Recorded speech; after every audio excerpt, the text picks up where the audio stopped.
Good evening, everybody. Thank you for joining us tonight. As many of you have joined us in the past for this monthly coalition call. We were doing it at noon, and we decided we'd try it at 7 o'clock at night to see if more people are able to join us. So we're going to give this probably the next couple of months. We're going to try to do this so that, and then we'll kind of figure out if that works best. Maybe we'll even do a survey at some point. But we appreciate you joining us tonight. Tonight, we're really fortunate to have two people who have really, as I said in the email announcement, that have really been pioneers in trying to provide some solutions to the challenges we're having in our school systems in Virginia, public school systems, and to some degree our private schools, the outside the public school systems as well. But before I get started and introduce them, I want to just share that we are recording this. So that we can have it on our website. We get a lot of people who email and say, I can't join. Can you put it on your website? So we'll be doing that. Secondly, a lot of people submitted questions up front, and we'll be asking those questions. But also, you can submit questions if something comes up in the chat. So feel free to do that. So with that, I want to just share that we have Sherry Story, who's heading up the School Board Members Alliance. She's going to share a little bit about herself, why she got involved in this endeavor, because it's a big endeavor. They're going up against the Virginia School Board the Virginia School Board Association, which has been around a very long time. It's a huge organization, and unfortunately, they have led our public school system down an unfortunate path. And then Melvin Adams, who's been around for quite some time here, not just involved in education, but just involved in politics in Virginia for a long time. He's been a leader in the part of the state where he lives for quite some time, and I'll let him share a little bit about that. So with all of that, Sherry, I'm gonna let you go ahead and go first. Thanks for joining. Thank you very much. Thanks, Craig, for having me and for inviting SBMA to this conversation. I appreciate that a lot. I was a teacher for 20 years. High school science, biology was my specialty. And in my last teaching assignment in Suffolk, I realized that, and of course, as time progressed, this was from about 2009 until 2019 when I retired, the schools were just taking a tremendous left turn. And I found it very frustrating. And I decided that when I retired, I just found that the school boards controlled local education, and that they had a lot of influence over so many parts of the local school district and what was being taught to children or what was not being taught. So I ran for school board in Suffolk, the city of Suffolk. I was a school board member for 4 years. And as I was coming up to my 4th year, I felt that there was a huge disconnect between many school board members who represented constituents of conservative values. There was a disconnect between the association that we were forced to join. I asked not to join the BSBA, but it is an association of boards. And so in that realm, if the board has a majority who want to join, then everyone's membership got automatically paid for.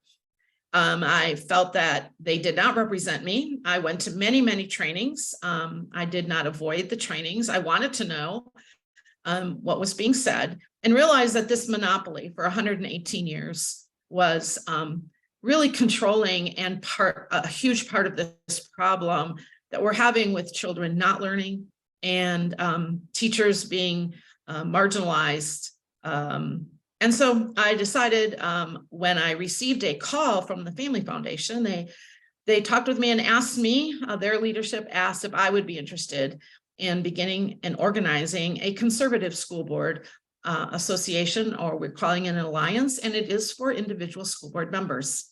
And so we launched in January, and here we are. And I appreciate you just letting me explain more about that as we go forward in our talk tonight. Thank you.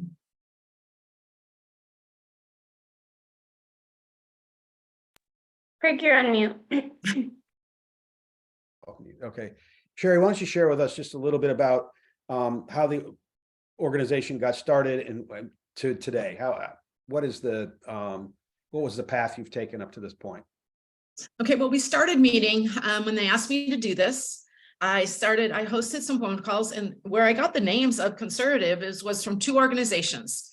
Melvin's organization, the Noah Webster Education Foundation, they had a list of a few names that they shared with me. And then also the Family Foundation shared some names that they had people who were school board members and were looking for some camaraderie in this effort. So that's really where it started.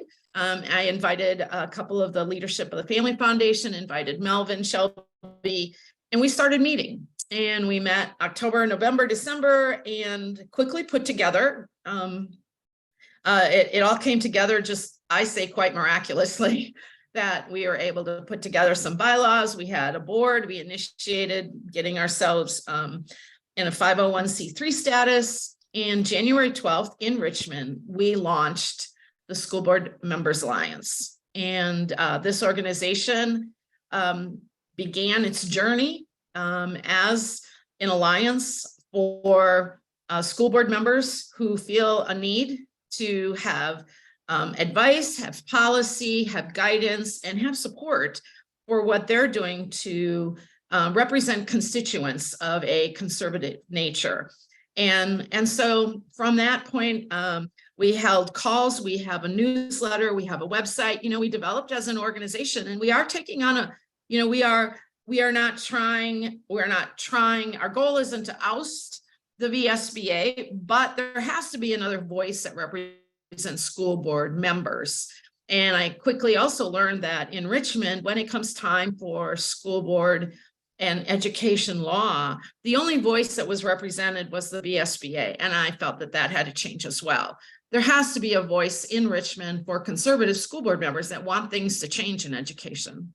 So we launched, and we had our thanks to the Noah Webster, who helped us host a first summit in school board training, and we've done that. And we've just started to grow and develop as an organization would since then. That's excellent. Why don't you share a little bit about the services now that school board members can get if they become members of the SBMA? SBMA. What we offer right now as we grow and develop, we've started to, first of all, we offer a group that they can reach out to as they come across things that they have problems with on their school board, as they feel alienated, as things happen. Right now, we have one of the school boards in the state where the conservative members are being attacked, and in a very unjust way, and they can reach out to us. The Founding Freedoms Law Center is helping us with legal advice, and we find that is one of the greatest needs for conservative members. And so we have provided that legal services in terms of guidance. So that's available. We have a great newsletter that provides them information about what does the law say that school board members can do. And that has been very important because, as I realized when I went to the VSBA, every session ended up with everything we cannot do, and really empower superintendents to run the district and not school board members. And that is just not what the law says. And so that's the antithesis of what the law says. It gives all the power to school board members. It does not empower superintendents to run the entire district however they want, spend whatever they want, and do whatever they want. And the past has been that school board members were expected to rubber stamp the superintendent's wishes. And so we are helping empower school board members to understand their role and how important they are. And they have a right to speak as a representative of constituents. They don't speak as representatives of SBMA or the VSBA. They were elected by constituents. And that's who they should be true and honorable to. Excellent. So those are some of the things we're going to be writing. We're offering policy services. We're offering training, continued training. It's so important. We're offering FOIA information and FOIA training. So we, hope that we can touch all the different parts of the school board member's life and make it better, easier. And the ultimate goal is to change the trajectory of education and partner with parents, partner with our governor, partner with people who are trying to to bring education back to focusing on students, merit, academics, and away from all the other noise. Yeah. Well, thank you for that. I'm gonna go ahead and let Melvin go ahead and go, and then after he's finished, we'll get into some of our questions. Melvin, you've got the floor, or something. All right, great. So thank you, Craig, for this invitation, this opportunity to share. Thank you to all of those on the call and for the VEOA as an organization for all the great things that you guys are doing. So important. Here's the bottom line. We can all do more when we work together. And that is one of the foundational goals that we have as an organization. And so we're working with all of these groups and certainly with Sherry's group that she's already mentioned. So let me just quickly about myself. I went into education. I took my first teaching job in 1982, taught for numbers of years in the US, ended up overseas, actually started a college in Eastern Europe in the 90s, helped lead that from 92 to 2000, came back to the US, was involved in organizations really promoting education and principle-based education. And then in 2016, I had the privilege of being a senior advisor on the presidential transition team and got a wealth of experience there, seeing how the system is and how the sausage is made at the high level. And certainly, with other background for other things, and, all the way through. And fundamentally, all of that led to our decision to start Noah Webster Educational Foundation. We actually started that in the fall of 2019. It's a 501c3 Virginia-based organization, but we didn't actually go public until right at 2 years ago, just because there was a lot of work we were doing behind the scenes and trying to get things built so that we would have something to go with. Our vision as an organization is to reclaim education and culture through foundational principles and sound policy. Our mission is to tell the story of America's education and culture, identify principles that improve them, and advance practice and policy to change them. So that you can get all that on our website, NWEF, like Noah Webster Educational Foundation, nwef.org. We focus on 5 areas that we believe are key and really central to a good educational system and that whole educational experience. First of all, that's about children, and it's about making great citizens and building the next generation. Sometimes we forget that, and we think that education is about systems. No, education is about communicating and transferring information and knowledge and value to children. And so we've zeroed in on 5 things that everything we do focuses around these 5 things. First of all, the role of instruction. And so when we talk about instruction, we're talking about everything, the 360 of that, pedagogy, curriculum, and on and on. We talk, the second one is the role of parents. We're firm believers that parents have to be central in the training of their children. They are the first educators, and you can get a lot of that information, what we stand for, on our website under our foundational principles. The third one is the role of government.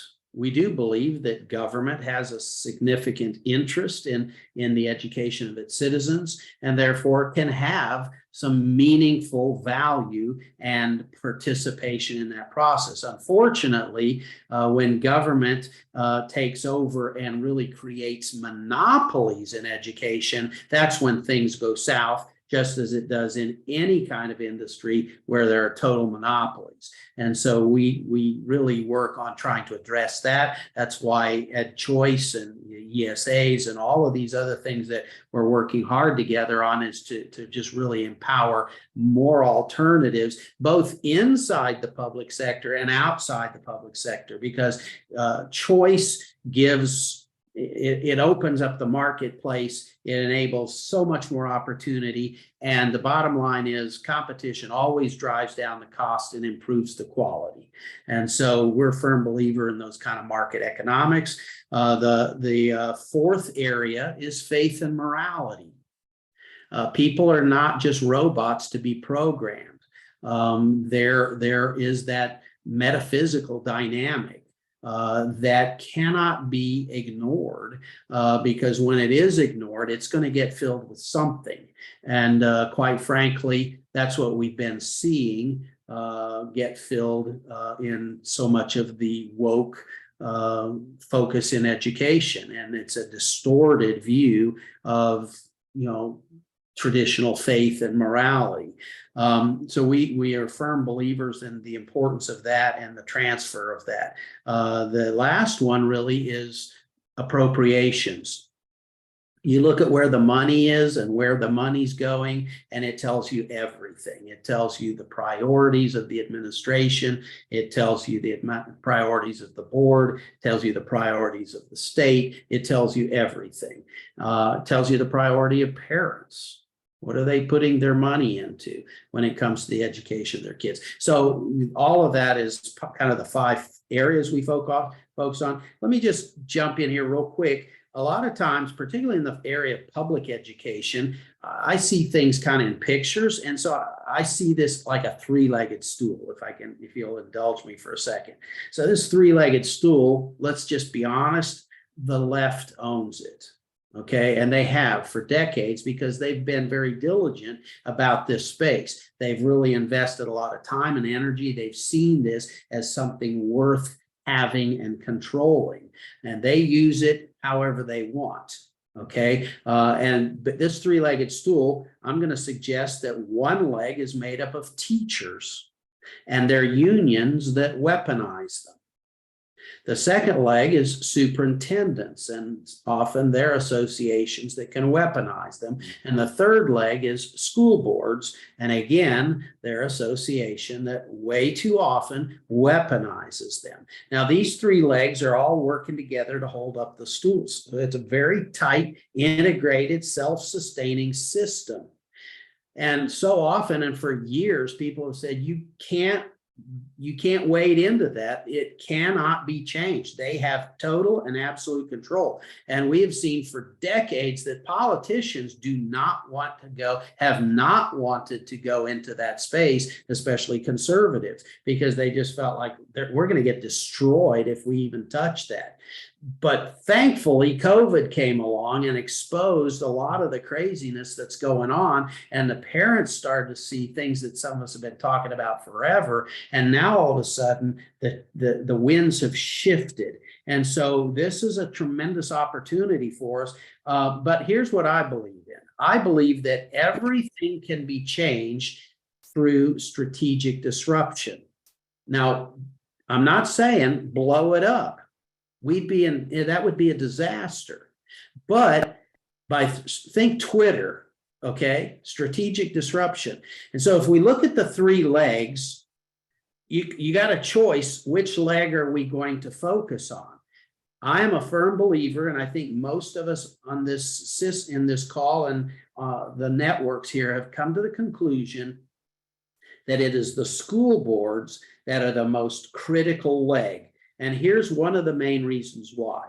Teachers and superintendents are all employees. School boards are either elected or they are appointed by elected officials. So they have much more direct accountability to a constituency. They are also the ones that the law of the state gives authority for local leadership and policy and the hiring and firing, the choice of curriculum, and on and on and on. And so if we can gain strength in the area of getting solid conservatives elected to school board. And when I say conservatives, I'm talking about principle-based people that aren't just for sale to some woke agenda or to somebody's union.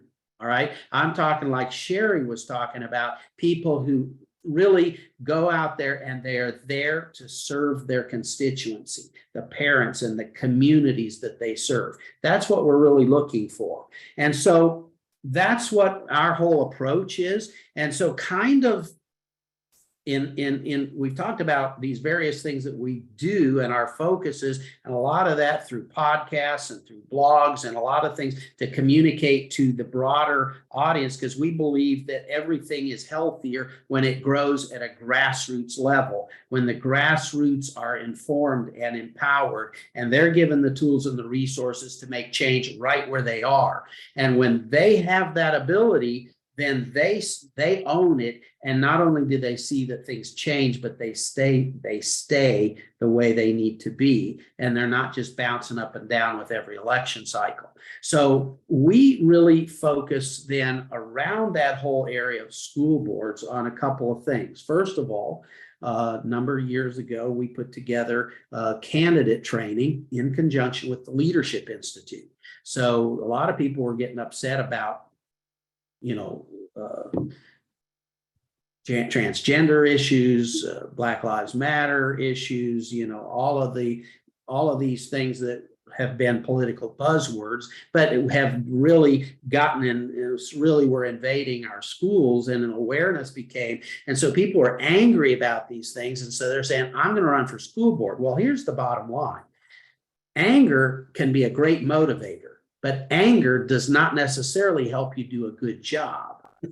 You got to know what the job is all about and what your responsibilities are. Because if these people do get elected and have no clue what they're doing, they're going to be a wrecking ball in there, and they're actually counterproductive. It doesn't help us at all when that happens. And so we felt like, let's set up a course that kind of focuses on that 30,000 foot perspective. What is the role? What are some of the most important responsibilities you're going to have? Well, how's it function? What are your opportunities going to be? What are your primary challenges going to be inside the board system, outside from the community, and so forth? So we kind of built a basic curriculum, and we're going to be expanding that, but to help people get a real understanding of the job itself, and then they can make an informed decision. Is this the right thing for me to do? If it is, then we encourage them to go into the Leadership Institute's training on how to set up and develop a campaign and all that kind of stuff. So that's something we've had for over 2 years, and hundreds of people across the nation have taken that course, and many have responded very positively to that. But here's the thing. We started seeing people win these elections, but just think with me, how often have we worked hard? We've seen people get elected, and we were very hopeful. And in 1 year, these people that promised us the moon were doing exactly the same thing as the person they replaced. We see it all the time. And so I was thinking about that, was talking with different ones, and we basically concluded this. The reason for that is, most of the time we work with people, help them get elected. Then we say, great, we got our job done. We're going to move on to the next thing. And we just abandon them there to carry on and take care of themselves. And it just doesn't work that way, because the other side sucks them in. They give them the basic training Sherry was talking about, which is basically, here's how you do it. And, here's all the stuff you can't do. And what they really need is somebody that can come and say, here's what the laws are, and here's what best practice is. And here's what the people elect you to do. They elect you to lead, and they elect you to give good oversight to the district. What does that mean? And what are some of the tools you can take home that make you effective at that job? And so that's really the focus of what we've developed as far as continuing and professional education. We've done some summits. We will continue to do summits. Those are in-person meetings for school board members. And we also have taken that content and we are developing other content that we make available online, both in group type, cluster type things, as well as individual courses. So that's some of the stuff that we're working on. That really focuses on the leadership side. The legislation and policy side is another whole area. And there are some things we're working on, and I'm not going to get into that right now because there's just way too many moving parts and we don't count chickens before they hatch. But one of the things that we firmly believe in is organizations like SBMA. And what Sherry and that team, great people, and are doing. And we're not saying everybody that's not part of that are terrible people. What we're saying is competition is a good thing. It's a healthy thing. And then these organizations can be voices for these, particularly for the conservative school board members. They can then take these ideas to the legislature, and the legislature can help put together policy either to defund certain things that are not helpful and are bad for our children in schools. They can help add funding and add new policy, shift the narrative. And I will say this, the conservative legislators are absolutely thrilled with that promise, because year after year after year, they have gone and sat down in these education committees, and the only people that have been there are basically the institution itself. They're toting for the things that they want and more money and their policies. And some of these conservatives saying, this is ridiculous stuff, but it's hard to push back when there's nobody else there with other ideas and things that can actually create momentum. Here's what we're seeing. Where we are seeing conservatives elected, and particularly where conservatives are becoming majorities, we are seeing foundational changes happening in these school districts. It's very exciting. In fact, so exciting that a couple months ago, some of the left leaders decided they were going to start another organization called We the People to compete against us. So that means we're over the target. And with that, I'll stop and open up for questions, Craig, unless you have something specific you want me to share. Well, am I muted? No, everybody can hear me. Melvin, thank you for that. And Sherry, thank you so much for what you're doing. It's so important. Melvin, you touched on so many issues. We don't have enough time to address them all. But I completely agree with you about school boards and how important they are. They really are probably where we need to be focused. And I failed to introduce myself, and some of you on this call may not know who I am. My name is Craig DeSessa, and I am the executive director for the Virginia Education Opportunity Alliance, but I also head up an organization called the Middle Resolution, and we have a PAC and we have a foundation, which the foundation, the VEOA is part of the foundation. On the PAC side, we are involved in school board races, and we were last year as well. And I don't want to take up a lot of time talking about that, but these candidates, first of all, I want to give you a lot of encouragement. We've now probably interviewed 30 candidates across the state. We have many more to go, and we will get involved in a lot of these school board races. Our focus is finding school boards that we can actually flip the board, where we can get a majority of conservative conservative school board members on that school board, so they can do some of the things that Melvin just talked about, make the changes that are necessary. A perfect example is in Virginia Beach last year. We had a huge success there, and they've reinstated valedictorian, salutatorian, class rank. They've stopped up to this point, and we believe it's going to happen. They've stopped boys competing in girls' sports. So these school boards have tremendous amount of power, as Melvin said, and a lot of them have just ignored that power and allowed the superintendents to run the school boards, and they have a very important role, the superintendents. They are the ones who are down and deep into the weeds, but the school board sets policies. So it's really important that the school board members, especially those who feel like they're out there without any support, get the support they need on policy. There's just no way for them to understand all of this.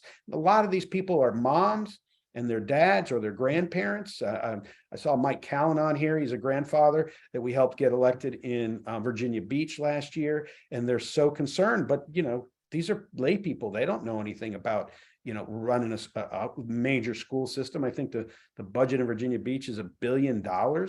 And in Chesterfield, any school board that has over 60,000 plus kids, their budget's up around $1 billion. And then you've got school boards, I think Loudoun's 85,000 kids. So you're 1.6 billion or something like that. I mean, that's running a major company right there. And so they need a lot of support. So what you're doing, Melvin, Sherry, what you're doing is incredibly important. And I agree with you, Melvin, earlier. You said, people are starting to wake up. The tide is turning and the left is catching on. We, the People for Education, sounds like a pretty reasonable group, but their board is a number of very radical leftists. And so we have been asking every candidate we're talking to, have you seen these people come in? And right now they're laying low, but they're going to be able to raise a ton of money. So I want to encourage everybody that's on this call, if you know somebody that's running for school board in your district, please support them in any way you can. Volunteer, help fund them. Just go to them and say, what do you need? Because these folks need a lot of help. So with that said, I want to get to the questions. One of the questions that has come up is, Sherry and Melvin, have you guys seen the VSBA react to what you're doing with the SBMA? Have you seen any reaction? Well, the reaction is coming, I believe, through doubling down on a lot of things, especially on, I believe, sending out clear advice or clear guidance to not support and pay for membership to SBMA. So when members have asked for their boards to pay for our membership, which is $250 for the entire year, which is about 1/10 of what the VSBA is, they respond as VSBA usually controls a lot of the boards so far in Virginia. They say we will only pay for the VSBA. We're not going to pay for yours. Now, some boards have responded okay, but other boards have definitely put up big roadblocks and saying, even though they might pay for 5 professional memberships for their superintendent, they are saying they will only pay for one, and that's the VSBA, and they're not about to pay for any other organizations that offer training and advice and guidance and so on. So I think that's one of the big ways that VSBA has shown itself to try to control narrative and control who is allowed into that space for training. And so that's one of the ways. You mentioned We the People. We saw that come forward. Now, I did notice that I think a good thing that the VSBA felt more intimidated this past session with their lobbying as we had started. And I happened to be present at a lot of the education committee meetings, and I found that the VSBA was more quiet than they had been the year before. And so that's good. There needs to be more than one voice in that space that is offering opinions to our legislators of whether it's good or bad policy and law that they set. And so I think that was one good way that the VSBA seemed to be much more quiet and much more reticent not to go up to the podium because they realize that they do not represent 100% of the voices of school board members. And that is certainly the impression that they've portrayed for years and years and years, that every single school board member agreed with them. And that's not true. And so I could see that they pulled back. They were much more careful as to what they said at the podium in those education committee meetings. And I felt that was a good thing because they don't represent everybody. So that we might see more pushing to come, from the VSBA. But again, we represent individual members, and they represent school boards as a whole. And what I feel that they will be looking for, even as soon as this June and July, when most school boards either go ahead and endorse joining the VSBA again, as school boards may be flipped. There might be school boards that say, come to think of it, the VSBA does not align with the union does not align with our values and our constituents and our community, and they may choose not to join. And so that might certainly happen, but we certainly are looking to support individual members. We want to make sure that those constituents, citizens, parents that we represent have a voice, and that's who we are strongly supporting. Excellent, excellent. Reportedly, the VSBA did an inquiry to the Attorney General's office regarding No Webster Educational Foundation and our 501c3 status, because at a recent summit, one of the sponsors was an organization called Middle Resolution that also has a C4 division. And so anyway, it's just politics. Yeah, it is. And we also have, I believe it was our C3, was it our C4 or C3 that supported you? Doesn't matter. We were made sure we were legit on that. And there has been in Spotsylvania, a couple of the school board members, they did get their board to pay for their registration fees, I think for your event and for our event. And there was a journalist who wrote about it, making it sound like it was, it was nefarious. So we're going to see that. And we may see more and more of that as you all have more success as us as well. There's a lot of questions about membership for the SBMA, who can join, and how can people that are, non-educators, how can they support the SBMA? Well, so our membership for current school board members is $250 per year. We allow candidates, conservative candidates who are candidates now, they can join for $75 for the year and start to get this kind of training and input, our newsletters, so that they can hit, once they are elected, they will have a lot of information already disseminated to them and be much wiser as soon as they hit that seat in January. And I think that's very, very important. And then if there have been a past school board member, they can join as well as a past conservative member. And then citizens right now, one of the ways is these school boards who will not pay for membership, to be able to donate the membership fee for them and sponsor them and allow them to come in. And that's really important. We are offering scholarships to those members who are just really struggling. And a lot of times, even $250 is a lot to people, and we understand that. And so we want to scholarship them all in. So right now, that's how we are, encouraging those who are not school board members to help support and to supply scholarships for joining. That's excellent. I didn't realize that. That's good to know. So you would encourage people to donate to SBMA, and you could specify this is for a scholarship for, yeah. And they even say it's for, Joe Smith out of Orange County. Can they absolutely, absolutely. They can do that, and that member can join, and they might even have to join without formally letting their board know. There's some really mean stuff happening right now to conservative members. And a lot of, believe it or not, adult bullying to try to intimidate conservative members from voting out of their value system. One of the things the VSBA has done in the district, in the state, is they have said that you are a bad school board member and you will make your school board bad, literally bad, if you do not vote 7-0, 5-0. It's the only elected organization I know that has been able to convince elected officials that they must all line up and vote exactly the same. Who does that? Cities don't do that. state legislators don't vote like that. Our government doesn't run on that kind of mindset. And so the minute one member votes differently, like I did, you thought the walls were going to crumble at every school. Oh my gosh, it was an earthquake. You cannot vote your conscience.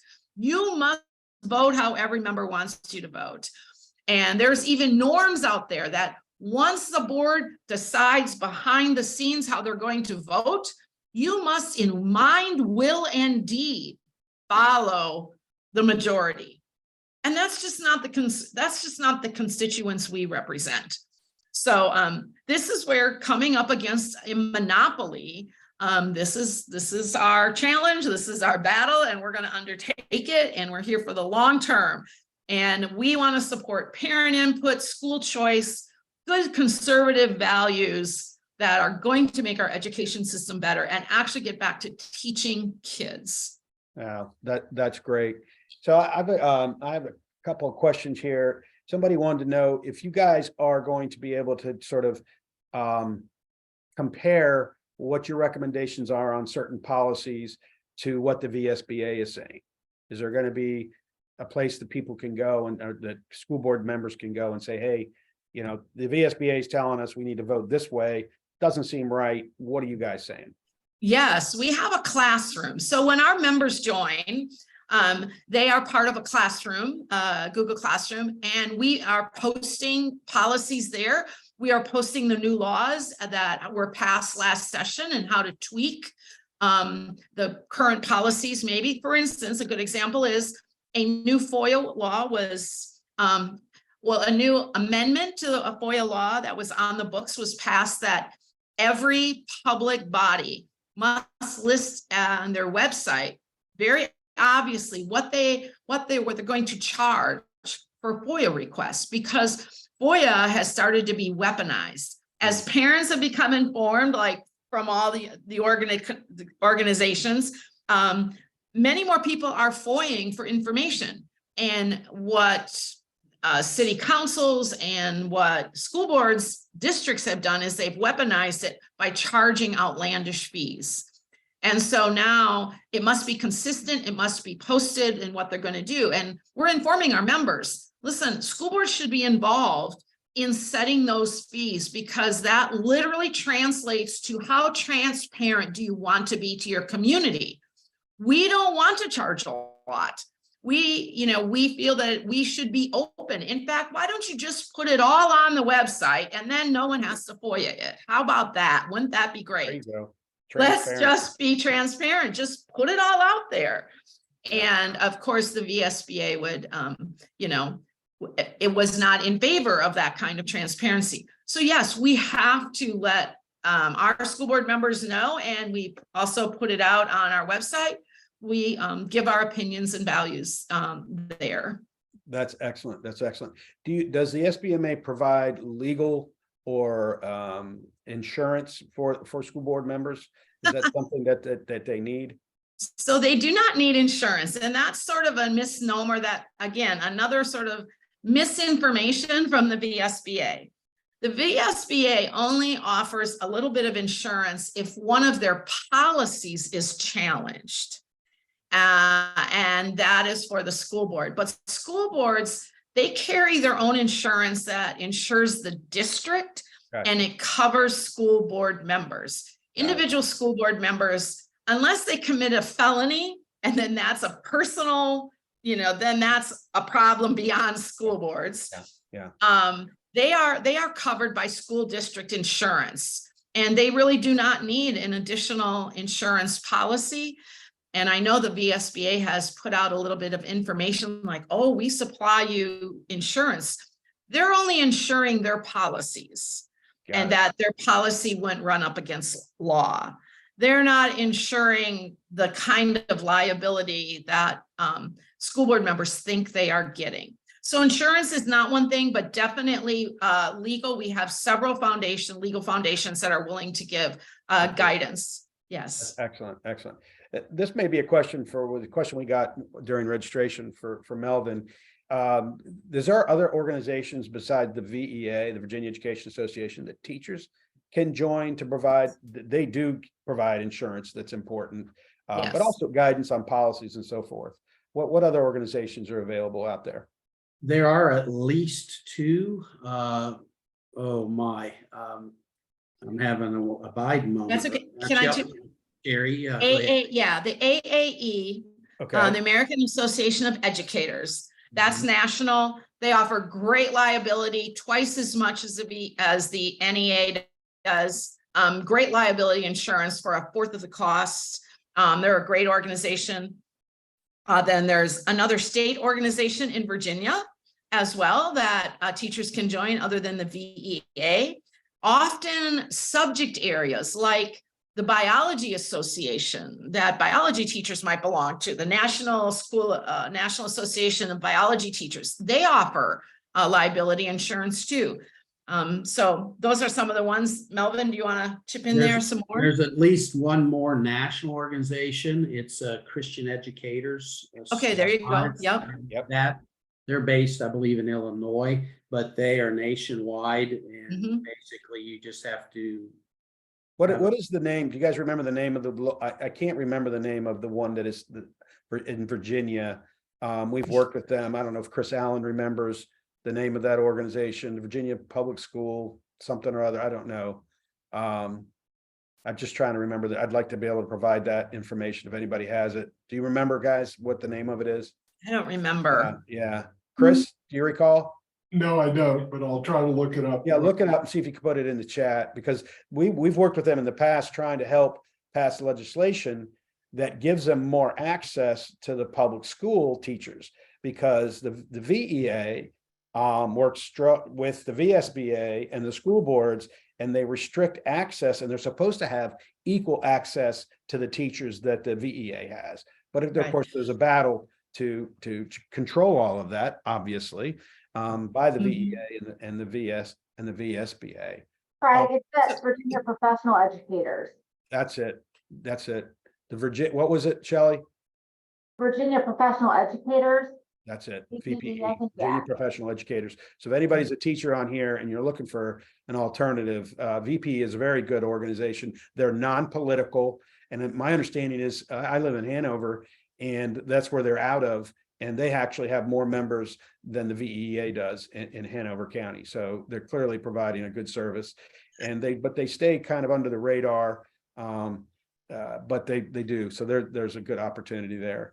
So another thing that Spotsylvania did recently, and other organizations have it on their agenda for this year, is to stop automatically withdrawing funding, the membership fee for VEA, Right. which is also NEA. They're attached, Yes, and yes. that the school district's HR department has been doing this as a courtesy and automatically withdrawing membership fees for teachers from their paycheck. And so in other union states, this stopped or never even happened. It stopped a long time ago. And I think Virginia now, that's one of the things, you become unionized and then it starts to erode some of these niceties. But I don't think that school boards and school districts, their personnel should be using to automatically withdraw from a paycheck to go to an association. And a lot of times teachers don't even realize how much is coming out of their paycheck. Yeah. And so if they have to join and pay it themselves upfront yearly or pay by check monthly, I think they're more aware of just how much is being taken by the union. And it would allow these other organizations to have a fair foothold. Let's just be clear, Virginia is a right to work state, and so it's not required that any teacher join a union. That is purely their prerogative. A lot of teachers may not know that. They're Right. pressured, and it's kind of assumed that they're going to do it. Peers kind of pressure them and they don't know, but they have a choice. They can do none, or they can pick who they want to participate with. That's true. There's a tremendous amount of research being done about the impact of education unions on the performance of students, just all across the board, across the country. Michael Hartney is out of the Manhattan Institute, and he's also a professor at Boston College. And Michael has done a tremendous amount of research on that. In Virginia, VEA is not a union per se, but now, as many know on this call, back in 2020, when the Democrats controlled all three level, all parts of the government here, the House, Senate, and the governorship, they passed collective bargaining. And there's a big push. If you go to the VEA website, on the front page, it's all about collective bargaining. And That's there's a right. big push. So everybody on this call needs to be aware that there, especially in those districts where right now, where the Democrats control the boards, there's a big push to get collective bargaining. And collective bargaining is going to do nothing for anybody. I mean, it doesn't really even. Right. Oh, yeah. I mean, it's just about the power and getting the money for those organizations so they can continue to control the narrative, control policy, and so forth. So just be aware that collective bargaining could be coming to your doorstep here in the near future. Well, Craig, Go ahead. Shelly. another thing I want to say, Craig, is that when they have membership dues withdrawn, it's a package deal. It is an NEA, VEA, and local. So they're joining all three at once. And there's no option to only join your local, but not pay dues to the state or the NEA. It's a package deal. And so when they have these membership things withdrawn from paychecks, they belong to all three automatically, and the dues are high because they're distributed to three different places. Yeah, that's excellent. So I mentioned earlier that Mineral Resolution is involved in school board races, and I just want to reiterate, I'm very encouraged by the candidates that we're interviewing. And these are, as I said, their moms, their dads, their grandparents, they're retired teachers. We interviewed a very strong candidate today, or maybe it was yesterday, or anyway, it was recent. They're starting to run together, and they're running for the right reasons. The challenge is they need support, not just financial support, but they need financial support. Some of these races, they're going to need to raise 60, 70, 80, $100,000. Now I'm talking Loudoun, Fairfax. In some of these districts, we have liberal school boards that are in conservative counties. Shenandoah County, Orange County. It used to be Bedford County, but Bedford County was flipped. And so some of these races are going to be, I won't say they're easy, but they're going to be, if the voters find out what's going on, and the candidates can get their name out, they're going to win. And so we have an opportunity to move the ball big time this year. And for people that don't know, what is it? We're in an odd number year. That's when the county school board races are up. And then in even number years is when your city. So last year wasn't near as many. This year there's over 600 school board races in Virginia. Wow. Can't get to them all, but we can make a dent. And we're really looking to help flip those where we have an opportunity to flip school boards. So if you folks know people on this call that are running for school board, let them know about the Middle Resolution website, which is www.middleresolution.org, where they can go sign up, they can register, and then we will contact them and talk with them about their race. So I want to encourage that. Go ahead, Melvin. Craig, it's so important what you're doing there, and I appreciate that, because it is, everybody needs their own three-legged stool to survive, right? You got to have support from different angles. And that's where all of us have to step up into our lane and fill that spot. One thing I would just throw out, we have a lot of resources on our website, our podcasts, our blogs, there's some places where you can go, particularly the foundational principles. There's great talking points that school board candidates can get there. I've had several school board candidates who went through some basic training and stuff we did, and then they were looking at our website and they said, listen, this stuff is perfect. This messaging is so on target. Can I just use it? I said, that's what it's there for. And that's so, in other words, feel free, people glean, graze, do whatever you want. and not only is it there for the school board people, but I believe it's critically important that we all need to be communicating out into our neighborhoods, into our communities, into our churches, into our civic organizations, and getting the local people engaged and involved, and then sending them to some of our organizations so that they can get informed. A lot of people don't even know what the questions are, much less the answers, but there's a lot of engaging conversations that, man, in a half an hour podcast, their mind is going to be blown. Right. And I think we have a podcast there. Actually, it's two sequenced parts with Sherry and the executive director, just kind of helped lay out what they're doing. I thought it turned out really good. And that right there, that podcast will help people understand what the organization is doing there. And so, yeah, a lot of resources, and let's get them out there. Let's get them used. Yeah, no, I appreciate it. So we just have a few more minutes left. And so I'd like to allow each of you to sort of just share a little bit about how people on this call can support what you're doing. Sherry, I know you've mentioned a little bit about it, but Melvin, go ahead, and then I'll let you finish it up. Thanks. All right. Well, first of all, listen, I believe in prayer. And so I think that if you're a praying person, we need to be praying for this country and for our Commonwealth, for our schools and education, for our communities, for our families, and pray for these organizations. All of us, we need your prayers. We want God's blessing. I'll say that first.